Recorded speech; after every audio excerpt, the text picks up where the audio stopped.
Gracias por continuar en la señal del canal del Congreso y este es su resumen semanal. El Senado de la República, en coordinación con el Instituto Nacional de Transparencia, Acceso a la Información y Protección de Datos Personales, llevó a cabo el foro Derecho al Olvido, tutela integral de la privacidad, donde el presidente de la mesa directiva dijo que una pregunta a resolver es si el pasado de las personas es o no un dato personal, o si este puede ser eliminado de la red a petición expresa. Nos tenemos que empezar a hacer la pregunta de si tenemos o no los ciudadanos, las personas, el derecho de que algunos rastros del desarrollo de nuestra personalidad, de nuestras propias decisiones, de nuestro desenvolvimiento cotidiano, tiene o no sentido que permanezcan albergados en esa nube o bien sean disponibles a cualquier consulta. En consecuencia, la finalidad del encuentro es conformar una base normativa para un eventual reconocimiento de este derecho en las leyes. Refrendamos nuestra voluntad y la total disposición del INAI para abordar el análisis de estos temas y generar, sobre todo, instrumentos útiles para contribuir a delinear el rumbo de este potencial derecho y, sobre todo, el impacto de su posible legislación en nuestro país. En la primera parte del foro, expertos nacionales e internacionales hablaron sobre los pros y contras de incluir este concepto. Destacaron el derecho a la privacidad, pero también reiteraron la importancia de no olvidar el contexto y la semántica que representa el derecho al olvido. La tesis que yo siempre he defendido y la que sigo defendiendo es que es posible reconocer un derecho al olvido que tenga perfecto encaje en el Estado democrático de derecho. Un derecho al olvido que sea compatible con la plena garantía de todos los derechos y las libertades fundamentales y incluidas, por supuesto, las libertades de expresión y el derecho a acceder libremente a la información. Los webmasters recaban el dato originario del individuo y son los obligados a dar el aviso de privacidad, a gestionar el consentimiento que comentaba ahora el doctor sobre la ilicitud de que el buscador trate datos de las personas sin el consentimiento. Esa ilicitud vendría más bien del sitio web originario porque ellos tendrían que decirles que también se va a publicar para la finalidad del buscador y no poner un robot de exclusión. No es que estemos en contra de una salvaguarda a la privacidad ni a la protección de datos personales. Estamos conscientes y reconocemos que es parte de los límites fundamentales a la libertad de expresión. Pero no podemos estar promoviendo un concepto sin contemplar qué es esta limitación. Estas limitaciones a la libertad de expresión también tienen que estar dotadas de idoneidad, de necesidad y de proporcionalidad.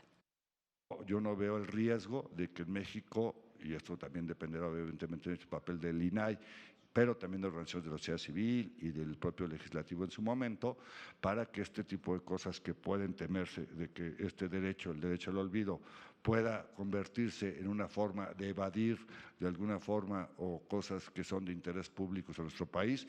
Creo que no es así. La presidenta de la Comisión de Gobernación, senadora Cristina Díaz Salazar, habló sobre la actual legislación en materia de protección a datos personales y reiteró la importancia de dotar de certeza jurídica a la sociedad mexicana. Si bien con el derecho al olvido se busca salvaguardar el importante derecho de los individuos a su privacidad, es importante que no se afecten otros derechos de la sociedad. En el análisis de las dimensiones del derecho al olvido, investigadores y funcionarios hablaron sobre casos en el extranjero, como Uruguay, y la protección de datos personales. Expusieron sobre la importancia del derecho al honor y la manera en que debería contemplarse el balance entre publicar la información o no, en diversas áreas como las laborales. El derecho al olvido, el Uruguay, nuestra unidad, lo considera un derecho, sí, existente, protección de los de oposición y cancelación. En el acrónimo ARCO de los españoles, la O podríamos decir que incluye al olvido también en este caso. Se aprecia en cada caso en una visión de derechos humanos. Habilita no tolerar sin límites la circulación de datos.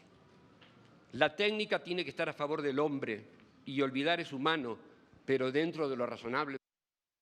Si este derecho al honor es susceptible de ser vulnerado sistemáticamente por la información que difundimos desde los creadores de la información o los editores o por los buscadores que ponen a disposición esta información de los usuarios.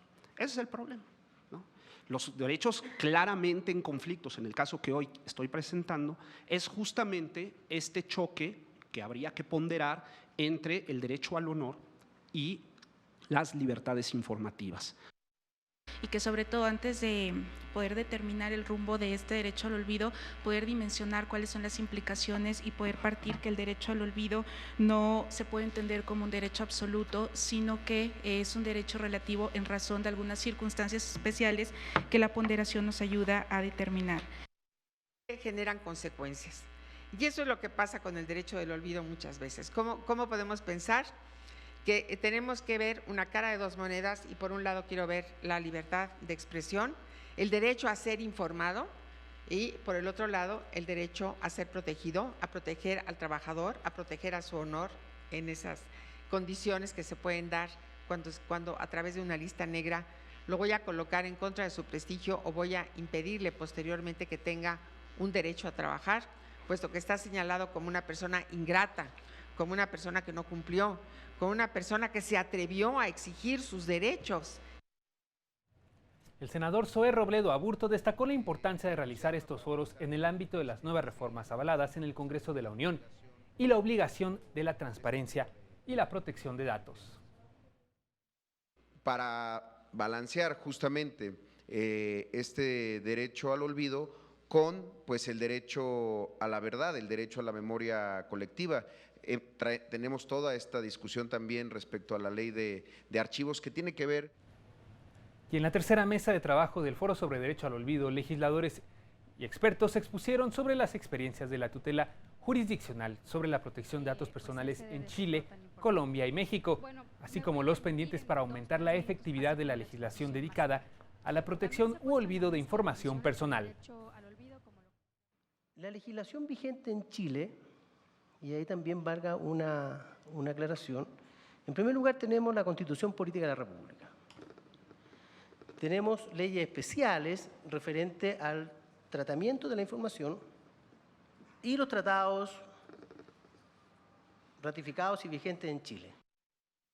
Acordarme de todo o olvidarlo todo.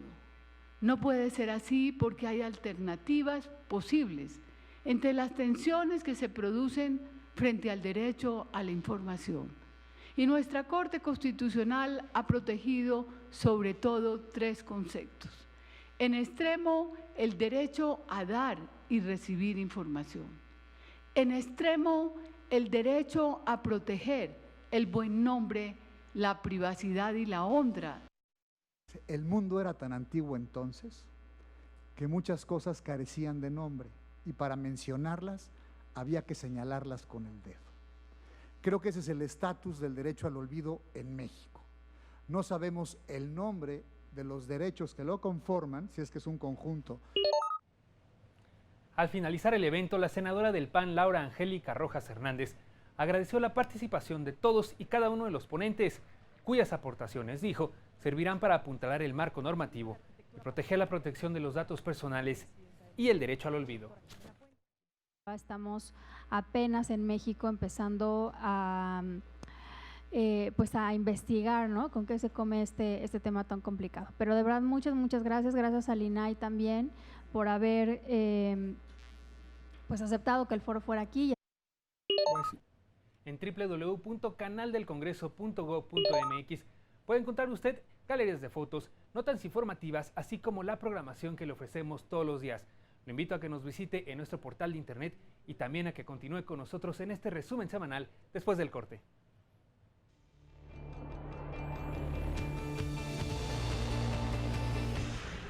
En el Palacio Legislativo de San Lázaro se realiza la instalación de la Academia de Gobierno y Derecho Parlamentario.